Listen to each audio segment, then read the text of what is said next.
Right. Good afternoon, everybody. Thank you so much for joining us this afternoon. This is the first rescheduled of our Trust Learning Forum groups. So this, just a bit of background before I introduce our speakers today. So this initiative was designed to support improvements in our We Are Always Learning element of our staff survey. So hopefully you'll find this provides a safe space and an inclusive space to share our learning so that we can reflect, develop across all of our professions, and it's looking at themes from all of our CQI work, and all of the themes will come from the CQI and Triangulation of Learning group, so that we're pulling all of our learning from across the divisions, across the directorates into one place, and then we'll develop our topics for these forums from the themes that come out of that learning group. And that's to make sure that they're all aligned with our strategic priorities and our lived experience across the trust. And today's session is going to be on rapid tranquilisation. The next session, I think, should be advertised via the comms team on Sharon and Weekly Word. So do look out for the next ones coming up. I'm going to hand over now to Sophie and to Kieran. And then take it away from there. I'm going to switch my camera off. If you want to pop anything into the chat, then feel free to do that. We'll pick them up towards the end rather than disturb the flow of the speakers, if that's okay. Thanks, everybody. Thank you, Sam. So Sophie and I, the brief we had 15 minutes each. So it's going to be quite a mean feat. So we're going to do a bit of a double act, and then we'll have time for questions afterwards, hopefully. I don't know how that fits in with the whole time frame, Sam, but I'm sure you'll give it a That sounds good. Thank you, Kieran. Does that sound good? Right, lovely. So I can't see you all, so I'll wait till after I've finished and then we'll take questions. So hopefully you know who I am. If you don't, it's Kieran Hewitt, Chief Pharmacist here at LPFT. So the brief really we had, and unless you've been living in a cave over the last 2 months, 3 months, you'll know that we had a CQC visit in June, right at the end of June. So part of the reason for doing this really is just to provide people an update. And I know some of you here are from inpatient services. So in terms of the practice of rapid tranquilisation, it's probably very applicable and, absolutely your bread and butter. So I'm hoping this will be, a bit of a kind of refresh, just recapping on our trust policy, our rapid tranquilisation guidance, practices, etc. A little bit about what the findings of the CQC inspection were and what we've done subsequently. Okay, and then Sophie will talk about the really the kind of legislative aspects of that, which is a key element of what the CQC findings showed. Okay, and then hopefully we'll have questions for after that. So in terms of this, I just normally start by showing this. So this is the World Health Organization's public health model. And when we look at rapid tranquilisation, I'm not going to go into all of the kind of layers, but it's really around, knowing that kind of the secondary prevention part of that triangle is really the kind of de-escalation technique. So if we were to relate it to rapid tranquilisation, there are a lot of what our responses are from it, certainly from an inpatient perspective. And rapid tranquilisation really should be seen as kind of the tip of that. So hopefully it kind of fits into other interventions that we see. Okay. So again, I'm hoping that people know this. So the definition, according to NICE, for rapid tranquilisation is to calm and lightly sedate. So I know you'll all have your own kind of views on that. In order to reduce both the harm to oneself in relation to our patients and the possible harm to other people, resulting from violent behaviour, agitation, aggression, so that you can then kind of gauge somebody's response from the other interventions that you are providing. And it is, in mental health, certainly the most invasive, the most potentially harmful intervention that we use for our patients. And because of that, it's a National Medicine Safety Initiative program within mental health. And, it should be a last resort. So we'll go on to it on a couple of the other slides, but where other interventions have not worked, then we implement rapid tranquilization. But saying that, it's got a really important part to play in how we manage patients as well. So, it's got its place, and it's really effective when it's used in accordance to evidence base, both in terms of choice of medication and kind of executing the intervention that we know of that is rapid tranquilization. So the aim we've seen is to calm people down, and it's also to reduce any ill effects the patient is having, whether that's psychological or physical, and that could be deliberate or it could be accidental, and they are largely, or should be, with the patients that we see as a result of the mental health condition that they're experiencing at that time. And also to help reduce harm to other people, which we've said before. And I always say to do no harm, because we are here, and certainly within pharmacy and the use of medicines, that always comes first. So our first priority should be that we do no harm. Hence the kind of safety aspects of rapid tranquilization and the monitoring, which is really, really important. Okay. So when should it be used? I think we've kind of covered this.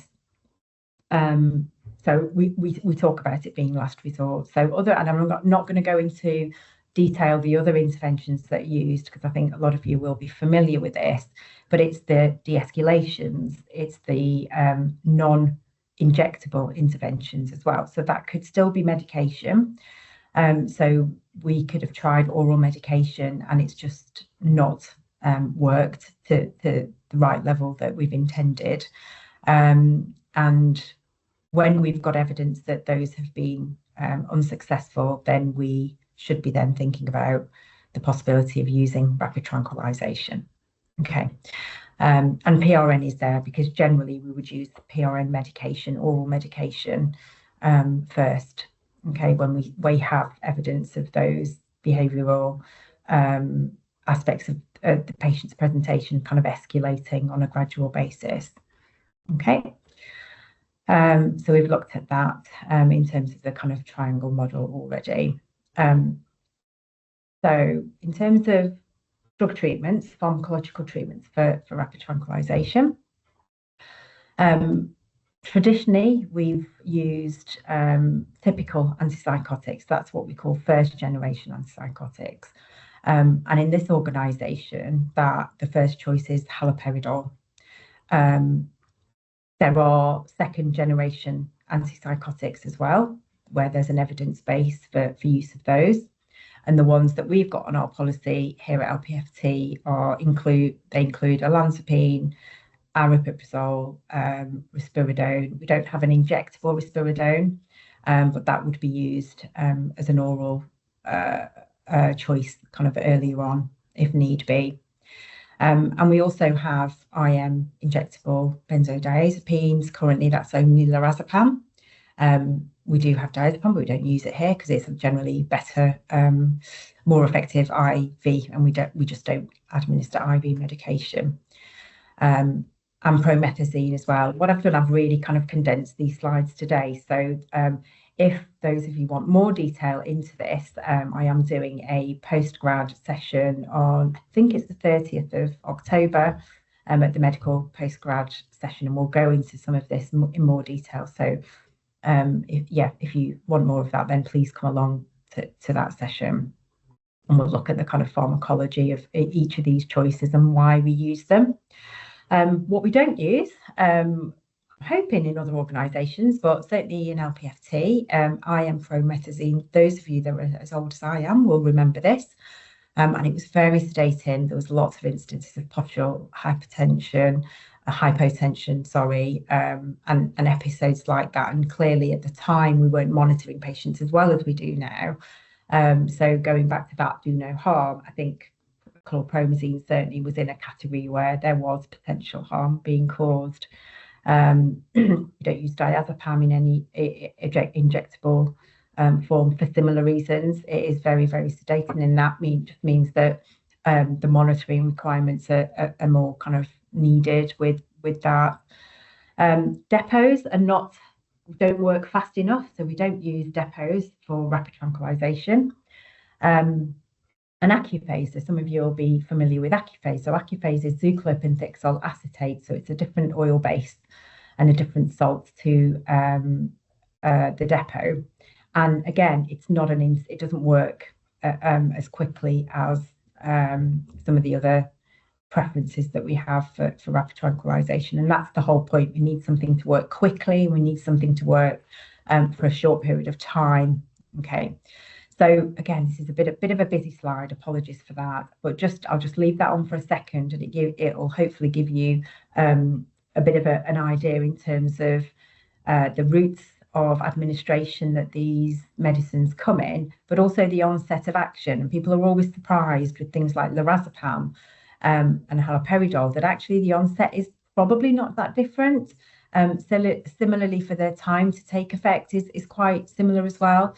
So hopefully this, supports the preference for oral use first. Okay. In terms of reversing agents, this is like the antidote if we were to give any of these and there were side effects that we needed to then treat. I'll just quickly mention flumazenil. So this is the antidote to benzodiazepines, and it's only given by IV, and it can only be given by people that have got that have been specially trained. The SPC for flumazenil says anaesthetist level training only. So for those reasons, we don't administer flumazenil within LPFT. Okay, so I think I've touched on this already. So in terms of the pharmacokinetic properties of your ideal choice for a drug, if you're giving it for rapid tranq, are fast acting, short acting as well, so you don't get that cumulative effect and you don't get a long kind of residual effect of that drug, because you don't want it to accumulate, because you've got to take into consideration that those patients will also be on other medication as well regularly. Something that's got a short half-life, I think that just ties in with the fact that it's fast acting, short acting, and then something that you can, I guess high potency, which means that the dosage that you use can be relatively small as well. Okay. Right, so what are the risks? Why are we worried about rapid tranquilization? We're worried because of oversedation. And I think in practice, we probably do get this because it's really difficult to understand each individual's kind of biochemistry and how that person's going to react to a medication, especially if they are unknown and we don't know how they react to medication. So most often than not, patients will be sedated and they may well be kind of asleep thereafter. But we don't want them to kind of lose consciousness because that obviously isn't good. The other risk is loss of airways. If somebody's got any existing respiratory conditions, even if they haven't, then there is a risk, certainly with benzodiazepines, of respiratory collapse in the worst case scenario, but just a general respiratory depression.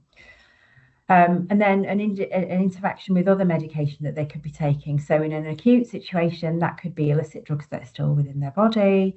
And that's just going to therefore have an additive effect. We don't always know what somebody's taken. We will obviously do illicit drug testing, but if we don't know the history, that may well not have been done if we are really in that acute phase. And then also, I guess, if we're doing it under restraint, which most of the time it will be, you've got to consider that longer term therapeutic relationship with that patient, what that patient's choice is going to be kind of later on if they end up having not a good experience from this. And then also a good understanding of their physical health conditions. Sometimes, we don't always consider those when we're administering rapid tranquilization. But there could be effects. It could be physical issues, it could be pain, it could be cardiac, respiratory, those kind of things. So, it isn't something that we use lightly, and there are lots of factors that need to be considered. I guess the most extreme risks really, neuroleptic malignant syndrome, which can be fatal. And thankfully, we don't see this that regularly. And with the newer second generation antipsychotics, we see it even less, but we do still have, like I said, the older fashioned antipsychotics on our um, rapid tranquilization guidelines and our policies. And that's not to say we shouldn't use it because of the risks of this. We should be using them safely, and that hence the monitoring really comes into play and is really, really important. Worst case scenario, cardiovascular effects, such as an arrhythmia, and with haloperidol, certainly that is a risk. And those of you that are familiar with the rapid trank guidelines will know that we've got two arms of it. So we've got those that are antipsychotic naive, in which case you probably wouldn't give haloperidol, certainly not without an ECG. And then you've got an arm for those that are antipsychotic naive. So you choose benzodiazepines, promethazine, things like that.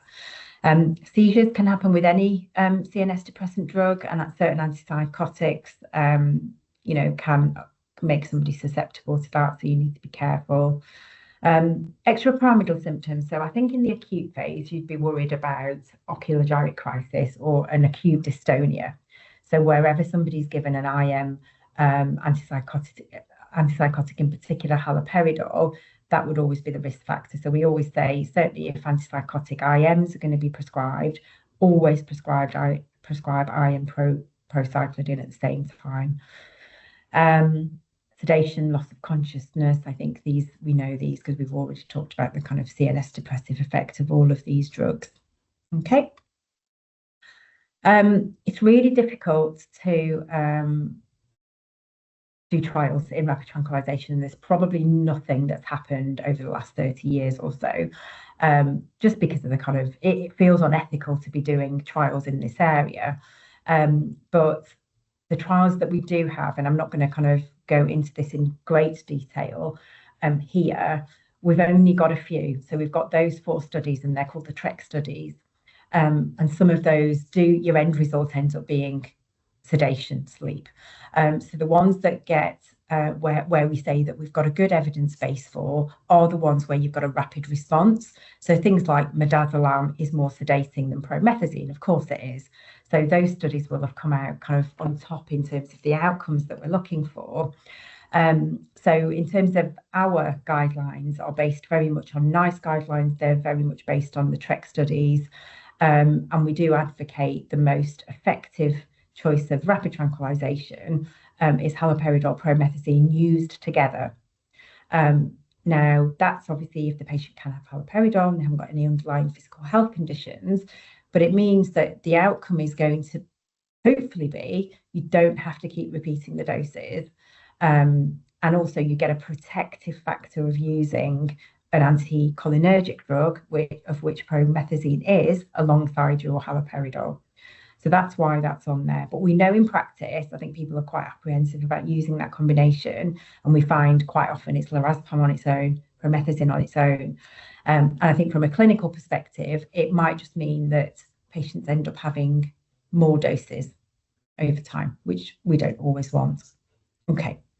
I'm going to skip over the NICE guidelines. Just bear with me. Okay, I'm just going to do that one. So why do we do physical health monitoring? Well, I'm hoping by now people are, from what I've said, it's quite obvious because of the potential side effects. So if somebody is sedated, it's really important that we know what their respiratory rate is, we know what their heart rate is, we need to make sure that they are actually asleep or sedated or calmed, and that we're avoiding any kind of physical health issues that go on there. So as part of our rapid trank policy, those of you that are familiar with it, at the end of it, there is an appendices and it's got the full comprehensive physical health monitoring pack that must be completed for every single rapid tranquilization episode. And that's not for every single patient, it's for every time rapid trank is given. And it goes through the kind of frequency of that. So every 15 minutes for the first hour, then every half an hour, then every hour thereafter, etc. Okay. And as an organisation, we are generally quite good at doing that. And obviously, since CQC, that has improved. CQC findings. So, those of you that are not aware of what happened, so following a couple of unannounced visits at the end of June, we got quite an immediate response back from CQC describing, using quite kind of severe terms in terms of our practice. So, they used words like assault. So we were assaulting patients because we weren't giving rapid tranquilization under a legal authority. And Sophie's going to talk more about that. So if somebody is sectioned under the Mental Health Act, then they can only be given certain medication under a treatment certification. So during their visit, they found patients that didn't have the appropriate certification in place, hence the kind of language about using it illegally. They also found, so the numbers on there is part of our findings. So we had to do quite an immediate response to this. So initially it was thought that 32 times over the course of an audit period since last September, there were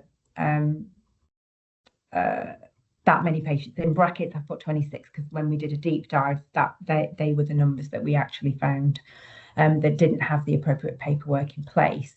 But also we were not conducting the physical health monitoring for all of those patients for all of the time as well.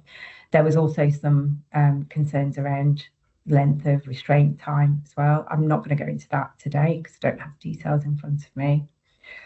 And in the main, it was you're not following your own policy. So our policy is really explicit and it does have all of the details in it. I think in practice, there were some indications that, that wasn't happening. Some of you that were involved in that deep dive will have seen this information. So they're the numbers across the particular wards that we found as part of our deep dive. Okay, so what have we done since then? So we had some immediate actions that we needed to kind of execute. And part of that was doing a kind of poster on every single ward, just with those real highlights that if somebody is going to be prescribed rapid tranquilization, these are the responsibilities for each of the particular health professionals involved. So what the nursing staff have to do, what the consultant has to do, what the junior doctor has to do. We did a checklist basically to support the ward poster so that every step was signed off as being completed. We continued to do the audit. So we were doing an audit on a monthly basis. We've continued to do that. And for the last 3 months, our compliance with all of those metrics has been 100%. So that's really good. Okay, so just in terms of the other findings, the training as well. So they made the statements around not all staff that were administering and prescribing rapid tranquilization were adequately trained according to our policy. So that was dealt with really, really swiftly as well. So all of those staff, some including bank staff, had the relevant training put in place and their competencies signed off as well. Okay, I think that's me. Let me stop sharing. So I don't know whether, Sophie, do we go straight on to you and then we'll do questions at the end? I think that might be better. Yeah, that's absolutely fine. Fab. Okay, so I'm going to talk about the legal elements then, and particularly the references and sort of the legal framework from the Mental Health Act. I will say, given I know Kieran touched on this at the start, sort of the request was for 15 minutes with some time for questions. So I will say these slides are taken from the treatment provisions training sessions that we've created and are rolling out across the trust. And we've got sessions booked up until February 2026 now, and we are also attending sort of wards or teams, development days, drop-in sessions and that kind of thing. So I would say if we're trying to get as many people booked onto those sessions, and I think there is definite benefits to attending that full 2.5 hour session, which is what it is. This is very much a sort of speedy whistle-stop tour through certain elements to try and fit into that 15-minute time frame. So I'm not necessarily sort of starting from the very beginning or with the basics. So if people have got questions or would like more information, please turn those additional training sessions. But I have added these slides onto Kieran's slides as well, and we'll make sure that these are sent out. So with that fairly lengthy caveat at the start, sorry, we're going to talk about the legal and sort of legislative environment then. So we talk about the Mental Health Act, 1983. It was amended in 2007, but with a sort of minimal number of particular updates. And we talk about that as our sort of key piece of legislation for the assessment and treatment of patients detained under that Act, but it does also tessellate with other pieces of legislation. So Policing and Crime Act, for example, being one, of the Human Rights Act, 1998, but very particularly also thinking about the Mental Capacity Act from 2005.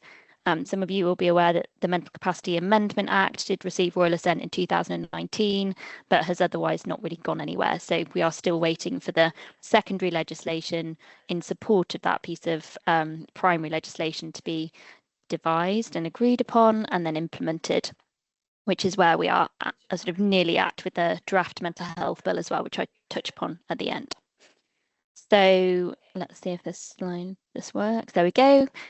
So we also start training sessions with a sort of pictorial overview of the Mental Health Act, because I think for a lot of people, sort of it very much was my experience when I first joined the trust, we'd maybe attend these sort of more complex MDTs or cases, and it would just feel like very random numbers of the Mental Health Act being thrown into a conversation about maybe somebody had been 136 and then they were admitted under 131 and then 52, and now we need to chat about section 17 leave and who's read their 132 rights, and it felt like a bit of a sort of number salad. So we've kind of gone for this pictorial overview.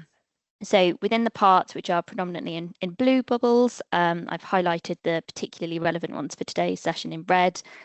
Within the parts, there are sections, and that's also where we get that terminology around somebody being sectioned or detained under a particular section. So we've got part 2, which is the majority of your civil sections and community treatment orders, part 3, which is your criminal proceedings. And again, I've put those section numbers in as well, so that you can sort of immediately get a feel for if somebody's talking about maybe a 3741, for example, you know that that's going to be a part 3 patient because of the numbers and where it's sat in that legislation. And then part 4 and part 4A, which I'm going to come on to next, part 5, which is your appeals mechanisms. Apologies, this does go onto a second page. And then the remaining parts, so there's 11 in total. It's always a bit of a test of my Roman numerals, but there's 10, and then part 4A, which is written differently and was slotted in by the 2007 Act. So we talk about particularly the miscellaneous and supplementary part, for example, which talks about IMHAs, so your independent mental health advocates, as well as your 132 statutory rights and 132A, which is your statutory rights for community treatment order patients as well, particularly because that, you know, that's where the safeguards are sort of built in that we often talk alongside treatment provision. But the focus generally then is going to be on part 4 today, which is your consent to treatment provisions for your detained inpatients. So this is the sort of chronological walkthrough, if you like, that we include in that far longer treatment provisions training session. And we talk about section 56, which is your eligibility section, as well as then those sort of 3 key treatment sections of 57, 58, your sort of umbrella medication section, and where we talk about things like the CTT or the 3-month consent to treatment period, and T2s and T3s. The additional section, which covers exclusively electroconvulsive therapy, that was added in by the 2007 Act, that's linked to treatment certificates T4s, 5s and 6s. And then also that periodic review of treatment that's built in for patients under longer term sections, which is section 61. So that is a real whistle stop tour of those, just because we're trying to get to section 62 today. So section 62 then is essentially, it's sometimes referred to as that loophole section. So the previous sections, particularly section 58 and that introduction of the CTT period or the consent to treatment period, which is something that's listed on all of our heat maps, for example, provides that patients who are detained for that first 3-month period for or under an unbroken period of compulsion is the technical phrase from the reference guide, for example. And by that, we mean sort of that longer term detention, so under section 2 and then section 3, for example, or perhaps just having been detained under section 3. When we get to 3 months then, where the patient has been continuously detained under one or both of those longer term sections, at that point we require a treatment certificate for all treatment to be provided in a lawful manner, and that, to be clear, is treatment for the patient's mental disorder. So again, the longer treatment provisions training provides additional detail around that. So at that point then, we're talking about treatment certificates being required, and generally then we're talking about T2s and T3s for medication. So you've got a T2 for where the patient has capacity to consent and is in fact consenting to medication, which we wouldn't see rapid tranquilization on, for example. And then T3s, which is where the patient lacks capacity to consent and is not consenting, or maybe has capacity to consent but is not in fact consenting to that medication. So there's sort of 2 categories there for a T3. Section 62 then provides for that additional authority, and when we were initially referred to it as a loophole provision, for example, within which urgent treatment that is immediately necessary, that's the very specific terminology and threshold built into section 62. If those criteria are met, then treatment can be provided under this section. So just a reminder then that we're not talking about section 62 and urgent treatment for informal patients or those patients detained under those shorter term sections. Section 62, bear with me, sorry, I lose my teeth when I'm trying to say these sentences and sections and subsections in quick succession. Section 62 subsection 1 then is talking about that urgent treatment that is immediately necessary, and it gives those 4 different criteria there that must be met. So the treatment must be to save the patient's life, to prevent a serious deterioration of the patient's condition, to alleviate serious suffering of the patient by the patient, or to prevent patients behaving violently or being a danger to themselves or others. So you can see I skipped over some of the additional text at the end of each of those sort of points where we're talking about treatment that does not have unfavourable physical or psychological consequences which cannot be reversed. Interestingly, sort of as a side note from various bits of case law, ECT and depot medication are not regarded as irreversible treatments. So I feel like sometimes that is a point of debate that people like to have in terms of, if you've had those 2 things, can you ever not have had them? But from a legal perspective, then those 2 things are not irreversible treatments. Where we are talking about ECT as well, which is a treatment that can be provided under the framework of section 62, the first 2 subsections must be met in order to provide ECT in that urgent, immediately necessary scenario. So section 62 subsection 1 then is talking about a one-off urgent treatment. And that then is in slight contrast to section 62 subsection 2, which is talking about a plan of treatment and how the discontinuance of that plan of treatment would cause serious suffering to the patient. So that's where we're talking about a longer term sort of plan of treatment rather than a one-off.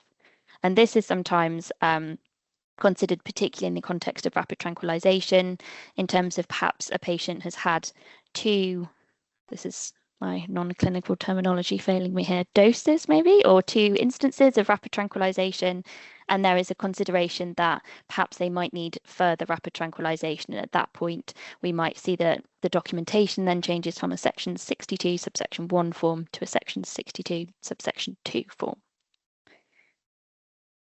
So a couple of points from the Code of Practice then, it really is reinforcing that urgent treatment and section 62 can only be used for as long as that treatment remains immediately necessary, and that they are very particular about that threshold and the way in which we are documenting that that treatment is immediately necessary and it's urgent.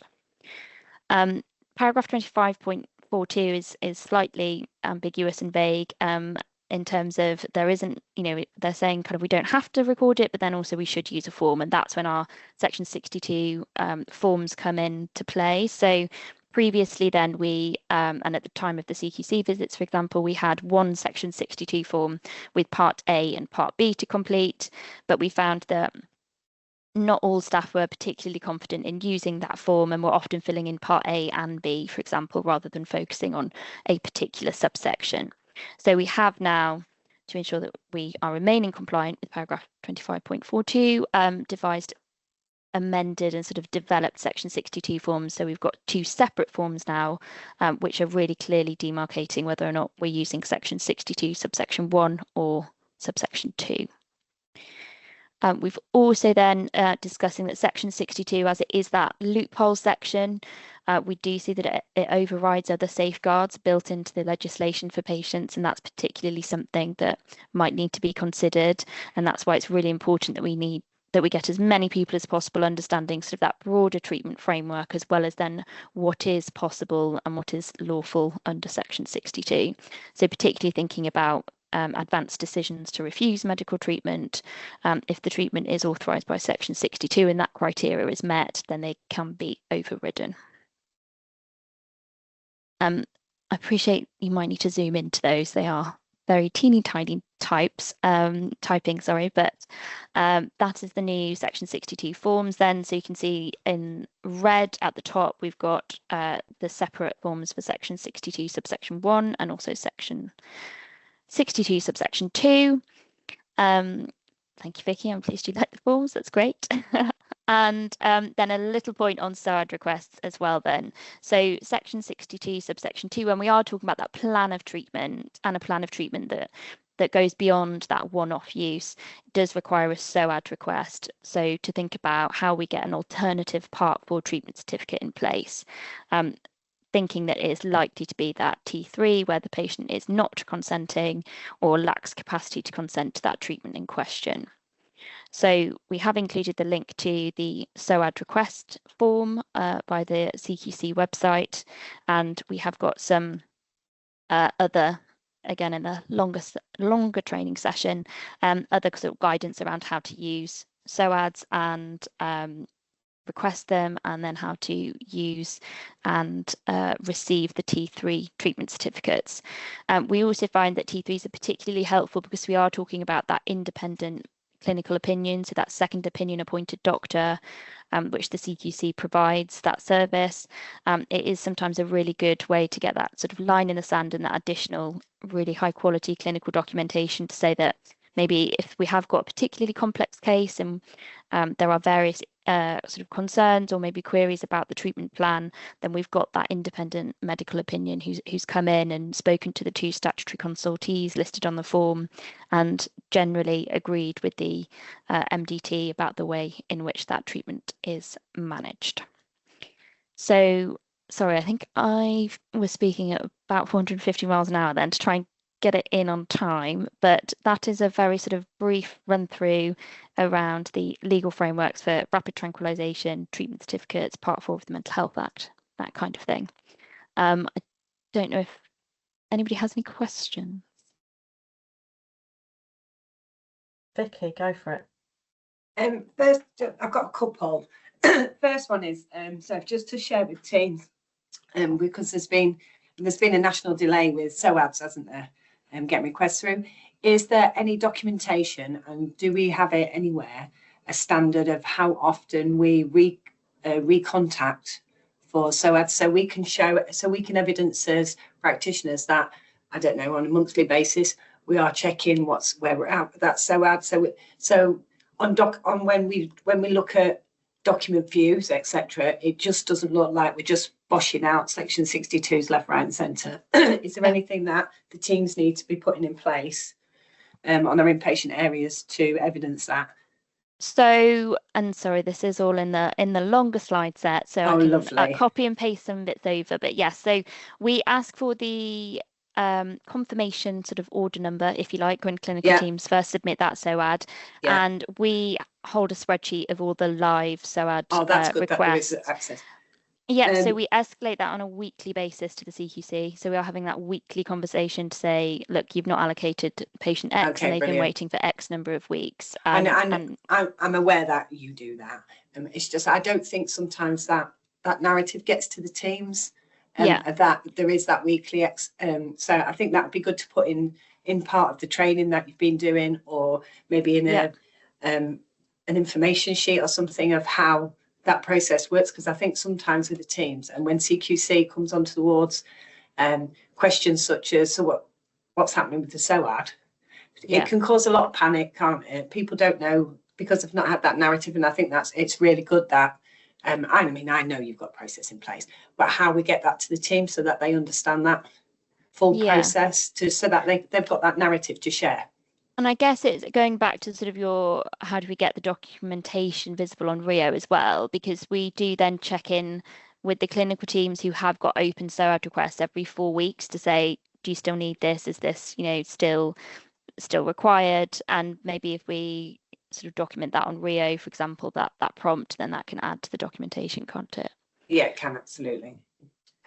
And then my next bit was just to just for people on the call, because I'm not sure they're aware. I know Kieran's very au fait and yourself are very au fait with the multidisciplinary work we've actually been doing on the inpatient shop floor work. So led by myself, Anna and Kathy as the matrons, with regards to our daily triage of rapid tranq, which has really improved staff awareness. It's put a spotlight on the issues that we're having, and it's picked up those problems almost immediately, and it shared that communication straight across. So with the daily triage, all matrons, we triage all datexes from every type of problem on a daily basis, and then our lovely pharmacy colleagues, they notify the matrons of when there's been a rapid tranq.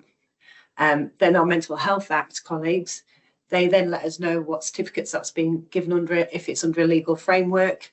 And then myself and the other matrons, we can then go to those teams personally. We can review all the documentation around the monitoring and pick up those issues that we've had. And with that daily triage of Datex, we have noted that that's become a safeguard against if there's any glitches in systems. So, for example, EPMA went a bit haywire, and we couldn't get some recordings for a couple of days. They were a bit out of what rapid tranq's been given, but the Datex triage, that safeguarded that process because we were aware through Datexing. It's also picked up that so with managing CTTs, I think the awareness has risen around what type of drugs sit in which drug groups on CTTs.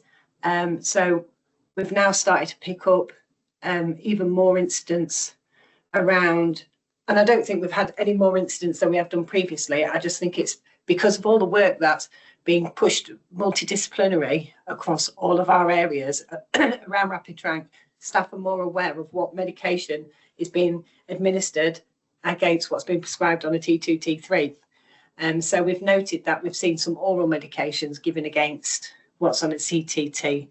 And now staff are asking if we can do a kind of information pack that's on their sits on their desktop. Myself and Shamik have been discussing it with regards to just like a quick link to a Ready Reckoner for looking at percentages of what medications can be given. So it's on the desktop, really easy for people to find. Because I think sometimes if you're not a medic, the BNF link can be quite hard to process with regards to Ready Reckoning percentages of meds. I do think that all of this work that we've done on rapid tranq has really massively improved our teams and our staff members and our wider staff members. So our OT staff, our psychology staff, it's improved the knowledge of rapid tranq, the monitoring, etc.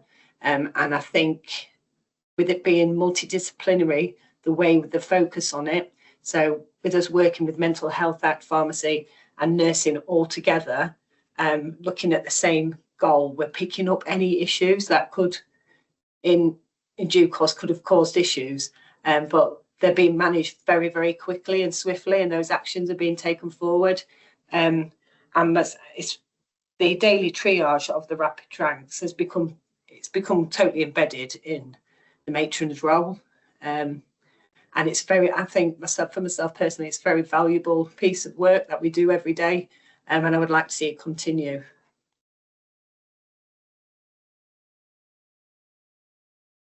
I'll be quiet now. Jane.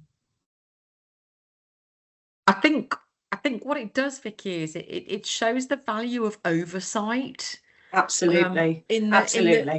the you know, what's not happening is nobody's looking to pick up people on what they're No. doing wrong, but what they're doing is having a look and seeing what it's just that degree of oversight, isn't It's it? and That and you we know as lose well as track me, of. Jane. Once we get to a certain level, we lose track of that oversight, Yeah. and people don't feel supported. And what oversight is there is to give people to support in the decisions that they're making. Yeah, and you know as well as I do, Jane, if it is genuine supportive oversight, Yes, then that encourages genuine knowledge development. So whereas you may have said, it also do you encourages have assurance with your transparency as team? well. Yeah. So people whereas will kind of like previously, go, this was the decision that we made, Yeah. and we made it because of these reasons. yeah, And it enhances people's ability to make those clinical decisions absolutely. based on their own knowledge and Absolutely. expertise, because they Yeah. know that they're going to be able to kind of like go, this is what we did. I think personally, and what one of the main improvements I've seen is, whereas previously you could say to a team, can you give me assurance that all your RT monitoring forms are completed in full and in line with policy? People will go, yes, yes, yes. However, I think there is genuine knowledge development, genuine professional curiosity, and genuine development And less at all defensive levels. practice. Absolutely. And that is the key. This is the whole thing. The whole degree is of the key. supportive oversight means that people aren't practicing defensively because they don't feel as though they've got to explain things from being on the back foot. They can explain things from their own clinical judgment. And we are actually starting to see that, Jane, and it's so refreshing as matrons to be able to support pushing forward that action. Yes. And to do something genuinely that is multidisciplinary, trust-wide as well, to be involved with pharmacy colleagues, to be involved with mental health colleagues and across the whole trust, and to see the genuine learning and curiosity by our newly qualified staff, our staff who are new to role, which new is to what the we'd trust. lost. We'd lost it previously, hadn't we? So sorry, I just come in every now and again with like get all excited. incisive stuff just to show that I'm still listening. Anybody got any further questions for Kieran or Sophie? My hand's up, and it's not a question. It's just on the back of, I guess, what Jane was saying. And Jane, you always listen, and we can depend on you for that. So thank you for that and your insight and for being here. But I think really just the kind of final point about our aim now as an organisation post CQC, because obviously there's been a real flurry of activity. But what I don't want people to go, that this feels, and I think initially it did feel overwhelming, but it's almost we've got to get to a point where we embed some of these standards, so it's a real culture shift and a change, so that it becomes just routine. And I think we're on the right path to that, which is really, really reassuring. But I get asked by exec team members and above, how do we what's the assurance? Now, until we can consistently provide compliance evidence, so evidence that we're complying to our policy and to our standards, only then do we get assurance. So again, it's a bit of a reflective bit, but I think we use the term assurance quite a lot. But I think until we've got evidence of compliance on a regular basis, and like I said, I think we are on the right kind of path to that, really. And also by doing that, it's kind of it's giving staff, individual health professionals, that empowerment, really, because we are all individually registered healthcare professionals. And it feels like, we're moving away from that just being kind of told what to do, exactly to Jane, what you were saying, that personal responsibility, that empowerment to know that you're doing what's right. Yeah, and I think it's that degree of transparency, isn't it? We had the similar issue with the Legionella issue on our wards, where the highlighting of that particular case showed up that there were some gaps. There were some gaps in what we should have been doing. And instead of kind of like going, oh well, but we did it because, and all of this, that's we actually went, yeah, we hold our hands up. There are gaps, and this is what we're doing to address those.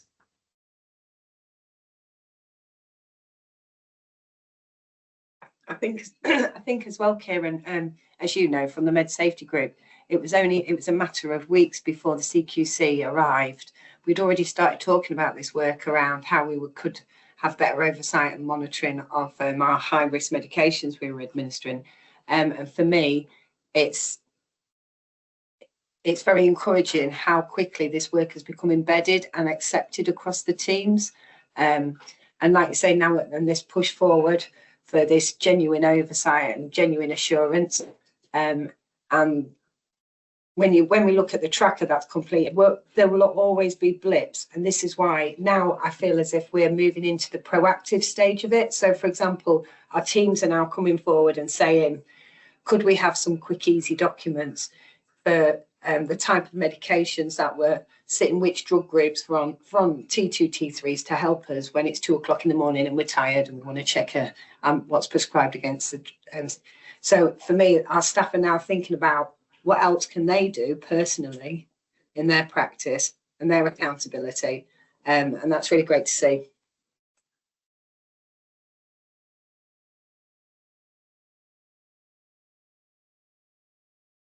Any further comments or questions before we close?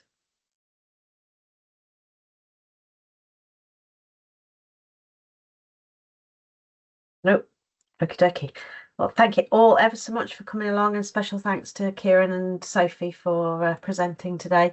I've got the slides, Kieran. I think you've just sent them through on email to me. So I will make sure they're shared with comms and they can go on to the same spot as the recording from this. Look out for the next advert for the next one. I'm not sure what the topic will be yet, but it will be decided at CQI, I'm told. So look forward to seeing you again. Thanks ever so much. Bye-bye. Thank you. Bye-bye. Thanks. Have a Bye. great weekend, everyone. Bye, everyone.